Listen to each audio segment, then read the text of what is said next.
आता आपण आपल्या याच्यात पण सांगितलं, की एमर्जन्सी फंड असावा करून. तर एमर्जन्सी फंड हा किती आता असावा? समजा तुमचं इन्कम आता ₹1,00,000 आहे.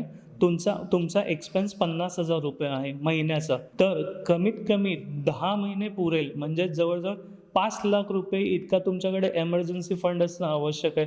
जेणेकरून कोविडसारखी काही सिच्युएशन आली, तुमचा जॉब सुटला किंवा जॉबवरून तुम्हाला काढून टाकलं, तर अशा वेळेस ते 5-6 महिने जर तुम्ही जॉबला नाही आहात, तर हा एमर्जन्सी फंडने तुमचे जे घरच्या गरजा आहेत, त्या पूर्ण होऊ शकतात.